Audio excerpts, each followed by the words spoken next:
জাকির আলী অনিক, তানজিদ হাসান তামিম, সাইফ হাসান সবাই চলে এসেছেন চট্টগ্রামে। সাগরিকায় হতে যাচ্ছে টি-20-র ধুমধারাক্কা সিরিজ। সেজন্য বাংলাদেশ দলের ক্রিকেটাররা দুইটি বহরে আলাদা আলাদা করে চট্টগ্রামে এসে পৌঁছে গেছেন। গতকাল এসেছে একটি দল, আজকে বাকি ক্রিকেটাররাও এসেছেন। টিম বাস থেকে আমরা দেখছি একে একে নেমে আসছেন দলের ম্যানেজার নাফিজ ইকবাল খান, এবং আজকে দলের সঙ্গে পরিবার নিয়ে এসেছেন জাকির আলী অনিকও।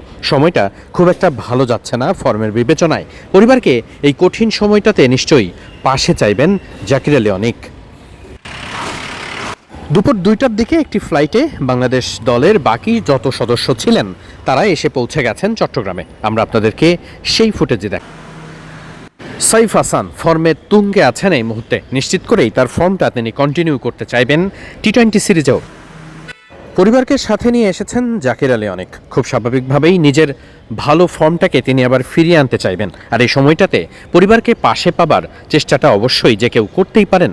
সোহান, নুরুল হাসান সোহানের জন্যও প্রমাণের মঞ্চ বেশ বড়ভাবেই আছে এই সিরিজে।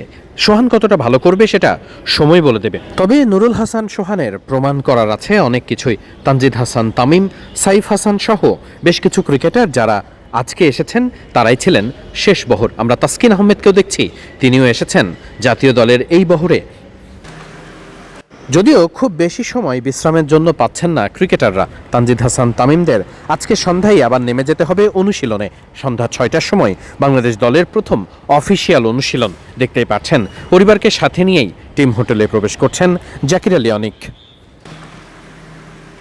টানা খেলার মধ্যে জাকির আলী অনিকরা এশিয়া কাপ, এরপরে আফগানিস্তানের বিপক্ষে সিরিজ, তারপরই বাংলাদেশে এসে আবারও নামতে হয়েছে ওয়েস্ট ইন্ডিজের বিপক্ষে। তাই পরিবারকে পাশে রাখতে জাকির আলী অনিক পরিবারকে সাথেই নিয়ে এসেছেন চট্টগ্রামে।